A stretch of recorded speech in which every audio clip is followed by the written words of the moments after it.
Quick disclaimer, information in this podcast is for general informational purposes only and is not intended to be treated as medical advice. Always consult with your healthcare team before making changes to your diet, lifestyle, supplementation, or medication. For better blood sugar control and to achieve A1C levels in the healthy range, and to also reduce or get off your meds, you just need to choose the foods I list today and follow a few simple guidelines. If you can do this, you will see so many things about your health improve. Welcome to Type 2 Diabetes Talk, the place where we chat about what really works to treat type 2 diabetes and prediabetes naturally with nutrition and lifestyle. If you're looking to optimize blood sugar and A1C, lose weight, reduce medications, and improve your overall health, this is the place to be. Now, here's your host, Type 2 Diabetes Nutrition Specialist, Dr. Jedha. Hello and welcome to 2024, another fresh new year in front of us. I hope you enjoyed all the festivities and you're looking forward to the year ahead. I know I'm certainly feeling inspired and rejuvenated. I got to spend time with family, including my beautiful little granddaughter, who is now 6 months old and just a wonderful little bundle of joy. We have got a lot of great topics to come in the show, and in the next few weeks, I've got some special guests joining me as well. But for now, let's dig right into today's topic by listening to a voice message from an anonymous person. Yes, I would like to know exactly what type of foods I can eat safely and what I can't eat. Well, not safely. Thank you. This is a question that everyone with type 2 diabetes and prediabetes wants to know.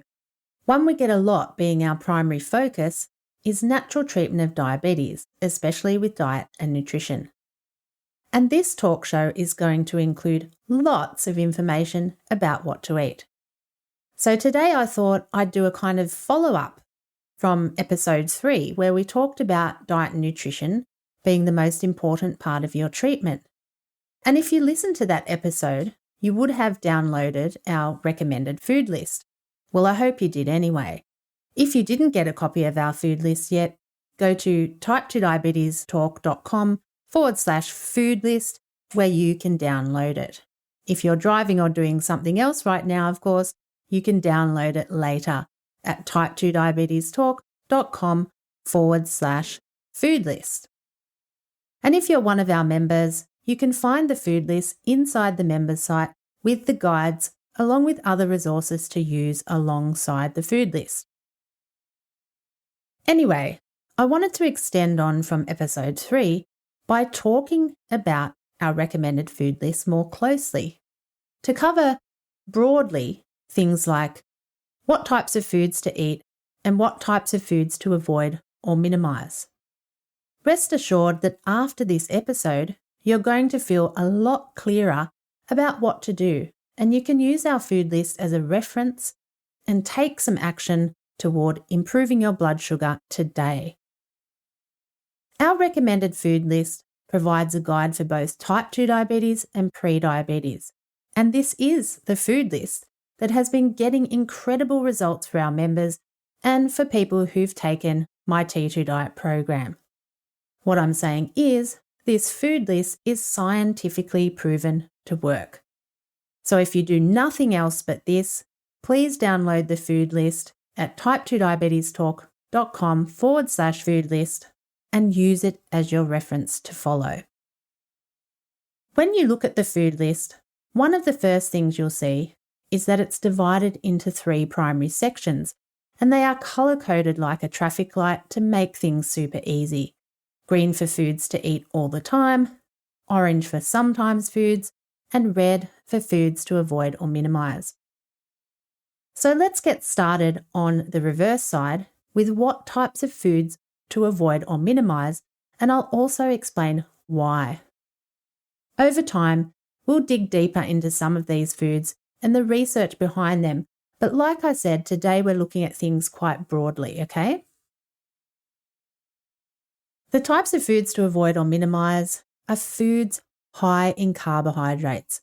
This includes high-carb starchy vegetables like potatoes, sweet potatoes, and corn, high-carb fruits like banana, apple, orange, watermelon, pear, pineapple, mango, and dried fruit of all kinds, carb-heavy flour-based foods like bread, crackers, many snack foods, pastries, pizza, and many other flour-based foods, carb-heavy meal bases like rice, pasta, noodles, and quinoa, carb-heavy snack foods like crisps, chips, pretzels, granola bars and donuts, sugar-filled junk foods like ice cream, cakes, cookies and candy, and high-carb drinks like soda, energy drinks and sports drinks.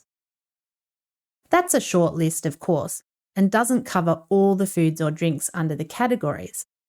You can see some more of these on our food list, but it begins to give you a sense of what to avoid or minimise in your eating plan. And as I said before, the reason to avoid or minimise these types of foods in particular is their overall high carbohydrate content, because when it comes to blood sugar, carbohydrates have the most significant impact on blood sugar and A1C levels. Now, you might have heard me read this and think, well, if I have to cut out all those foods, what on earth can I eat? I mean, Nev said, the food range as I see it is very narrow. I know many people think this at first, or even after some time. You know, that it seems like there isn't much to eat. Well, let me tell you, there are lots of things you can eat, lots of things. And believe me, I've helped to change a lot of people's mindset about this. So before I talk about that more, let me just go over the types of food you can eat in abundance. Firstly, you want to focus on eating the very healthiest types of carbs, and that is vegetables. And there are really so many vegetables to choose from, such as bell pepper, cauliflower, green leafy veg like arugula, spinach and lettuce, mushrooms, carrot, cucumber, asparagus, pumpkin, tomato, zucchini, and the list goes on. Fresh and dried herbs and spices can make up a phenomenal part of your menu. They are like adding a natural therapeutic to your meal every time you eat, and they're all sorts of tasty and beneficial herbs and spices. Protein sources. You want to make sure you include protein at every meal. If you eat meat, you can include all types of meat-based proteins, and vegetarian proteins, you can include tofu, tempeh, cheese, nuts and seeds, among other things. Don't avoid fats, as our body needs fat to function, and you can happily enjoy many beneficial fats such as olive oil, avocado, nuts and seeds, and the natural fats you find in meats, fish and seafood. Dairy products add flavour and body to a meal, and there are lots of different dairy products to choose from.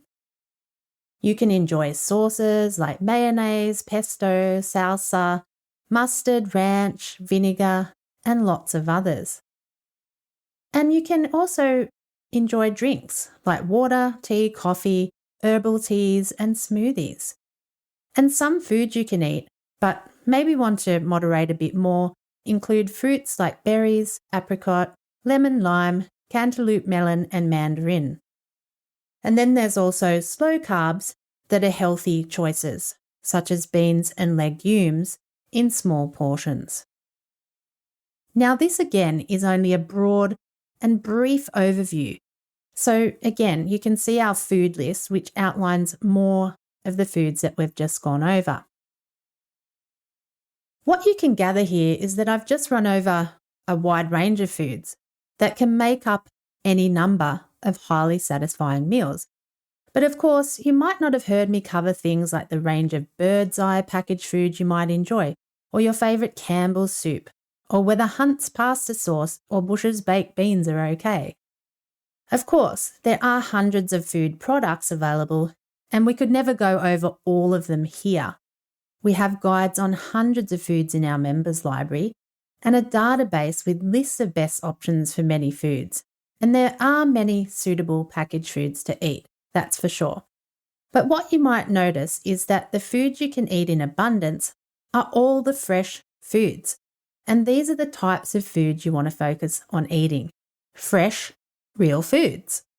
These are the types of foods our body is designed to eat, the types of foods that fuel our body and help our cells, hormones, and metabolism function properly. Quite simply, for better blood sugar control and to achieve A1C levels in the healthy range and to reduce or get off your meds, you want to choose lower carb, whole foods, fresh real ones, fresh real foods like the ones I just listed. If you can do this, you will see so many things about your health change and improve. Again, I know many people think the same as Nev, which I shared before. Nev said, "The food range as I see it is very narrow." Look, I understand. If you've had a way of eating your whole life, then sure, things might seem strange at first. And in particular, we often hear people say they don't like vegetables. But as I said earlier, I've helped to change a lot of people's mindset about this and the habits and health of not only just them, but their whole family too. So let me say, if you think you don't like vegetables, well, think again. Over the years, I've gotten even the people who think they despise veggies to thoroughly enjoy them. The thing is, you don't know what you don't know until you know it. I mean, if all you think of is eating boring steamed vegetables or you only know of a certain way to cook them, well, that's just a mindset or a lack of skills. It's not until you break out of your thinking, your habits and routines, that you can discover new and exciting ways of eating that also support better blood sugar and health. So that's why you always need to keep an open mind. Inside our members site, our members have access to over 1,500 recipes, and we're always creating new recipes to add to our database. Plus, our members get weekly meal plans each week to keep them inspired and motivated. And believe me, there is really no shortage of ideas and ways to make tasty, delicious meals using a lot of good, fresh, and healthy, beneficial vegetables. Get proven, practical support to lower blood sugar, weight, and medication. Check out Dr. Jedha's programs and services at type2diabetestalk.com/programs. Okay, we've talked about the foods to avoid and minimize, the foods to eat in abundance, and some that need a bit more moderation. And you've heard me say today that carbohydrates are important, which is why there are foods to avoid and minimize, because they are overall high in carbohydrates. You've heard me say that when it comes to blood sugar, carbohydrates have the most significant impact on blood sugar and A1C levels, and that for better blood sugar control, and A1C control of course, you want to choose lower carb foods. If you listen to episode 3 about the effectiveness of diet and nutrition, you would have heard me talk more about the importance of carbohydrate. And no doubt you've seen carbohydrate mentioned a lot when you search the Wild West Web for information about type 2 diabetes or prediabetes. So when it comes to carbs, what are we talking about here? Well, let me give you some general guidelines, and these guidelines are scientifically proven to work to lower A1C, weight and meds, because they are the exact same guidelines provided in my T2 diet study randomized control trial. So here we go. Focus on a carbohydrate intake of 50 to 100 grams per day, including lots of the recommended foods I just listed, lower carb fresh foods, lots of fresh vegetables, and decrease your intake of all those high carb starchy foods I listed, along with sugar and processed junk foods. That's it. If you focus on a carbohydrate intake of 50 to 100 grams per day, you will see changes to your blood sugar and A1C levels. You'll lose weight if you need to. And over time, working with your doctor, you'll be able to reduce or stop medication. Like I said, these are the guidelines we used in the T2 Diet Study randomized control trial that were proven to get incredible results, and they're the guidelines members have used over the past decade to change their health. So the carb guidelines I just shared with you are in the low carbohydrate range. And while we're chatting about carb amounts, I think it's a good idea to share some definitions with you, because when you're out there surfing the Wild West web, you will get all sorts of crazy things, because lots of people don't actually know the definitions, even health professionals and researchers. Trust me, I know this because I published a commentary on this back in 2020 in the Diabetes Research and Clinical Practice Journal, simply because I was frustrated at all the supposed definitions or people saying there is no one definition for carbohydrate in the diet. Well, I'm sorry, there absolutely is. This type of thing is incredibly frustrating. Basically, in the paper I published in 2020, I proposed that everyone reach a standardised definition, and I created what's called the carb-cal model for people to calculate the carb ranges dependent on people's caloric intake. If you want to check it out, I'll post the carb-cal model chart with today's show notes. The point is, there should be no controversy or confusion about carbohydrate definitions, because we've had definitions dating back almost 2 decades. So I just don't understand why people keep making things up to suit their own purposes. And sorry to harp on about that, but like I said, I find this thing incredibly frustrating.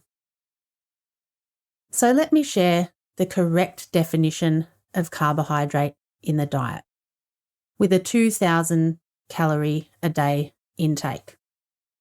A ketogenic diet is less than 10% carbohydrate from total energy intake, or below 50 grams of carbs per day. Low carbohydrate diet is above 10% and below 26% carbohydrate from your total daily energy intake, or 50 to 129 grams of carbs per day. A moderate carbohydrate diet is 26 to 45% carbohydrate from total daily energy intake, or 130 to 225 grams of carbs per day. A high carbohydrate diet is above 45% carbohydrate from total daily energy intake, or above 225 grams of carbs per day. So as I said, that's within a 2,000 calorie a day intake. So we have keto, we have low carb, moderate carb, and high carb definitions. Many people lump both keto and low carb together under one umbrella of low carbohydrate, but they are very different. So let's just call it how it is. Keto is keto, not low carb. And some people try to put moderate carb into a low carb category, but moderate carb is moderate carb, not low carb. And I hope sharing those definitions helps clear things up for you. And if you see anything else presented otherwise, please consider it wrong. Anyway, as I was sharing earlier, the guidelines we've shared at DMP for the past decade and the ones proven in my T2 Diet Study randomized control trial are low carbohydrate. Now, I can see a few people listening rolling their eyes right now thinking, oh right, it's low carb. That won't work for me. Or perhaps you have some preconceived ideas about what low carb is and think, I can't do that or won't do that. Well, let me just ask you to please again keep an open mind. People who joined the T2 Diet Study randomized control trial didn't know the eating plan was low carb, and they all did really well. They got fantastic results. Because the thing is, once you discover an eating plan that feels natural and sustainable for you within the guidelines, it all just clicks. You're going to have to trust me on that. Try it and see for yourself, okay? As I said, if you can focus on carbohydrate intake of 50 to 100 grams per day, including lots of the recommended foods I just listed, lower carb fresh foods, lots of fresh vegetables, and decrease your intake of all those high carb starchy foods I listed earlier as well, along with the sugar and processed junk foods, you are going to see dramatic improvements in your health. Okay, it might sound simple, but I know you might be thinking, well, what are all the carbs? How much carbs do foods have in them? How can I switch foods I eat now to a better eating plan using these guidelines? And probably many other questions too.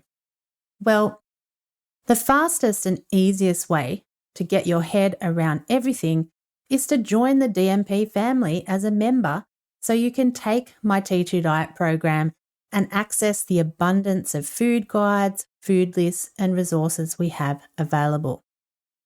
But if you don't do that, what I'd recommend you do is get our food list, and if you haven't already, go grab yourself that copy at type2diabetestalk.com/food list. This food list, as I said, is the exact same one provided to our members and in my T2 Diet program. It provides a proven, practical nutrition overview for you to achieve better blood sugar and A1C results. Study the food list and start to think about what you're actually eating. Start by making a few small changes. It might be upgrading your breakfast options, or cutting out or even cutting down on the sugar. Whatever it is, make some changes to your eating plan so that it more closely aligns with the food list. The food list also contains some recipes, so I'd recommend you try those. Members, you can find the food list in the member site under guides. The thing is, if you want to get better results, you will have to do something differently. You can't keep doing the same old thing expecting different results. That's just silly. It's not going to happen. You have to be prepared to take steps forward, even if those steps are small, tiny in the beginning even. Once you start taking steps forward, keep taking them, and pretty soon you'll build up momentum. Once you start seeing the tangible changes occurring, like a bit of weight finally shifting, or your morning or after meal blood sugar levels coming down, let me tell you, that will give you a huge boost in motivation, and it only keeps getting better. Trust me, I know. And many of our members have now enjoyed better lives for years because of the nutrition changes they made. It really is well worth it. So, there's a lot of great stuff within our chat today, so let's leave it at that. The rest is up to you.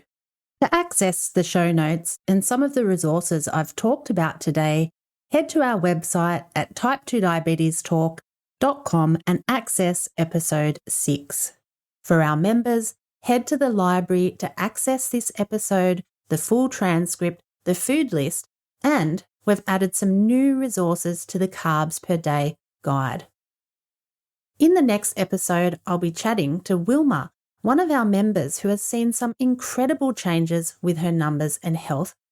Wilma is a living example of what's possible when you follow proven advice. So you definitely want to tune in next week to hear Wilma's story. It's going to be very inspiring. So please do tune in next week. Dr. Jedha, over and out. Thanks for tuning in to Type 2 Diabetes Talk. Please subscribe to the show on your favorite podcast platform.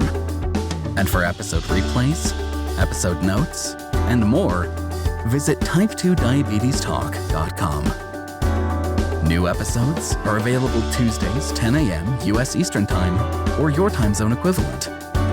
Thanks again. We're truly grateful to be a part of your life and help make a real difference.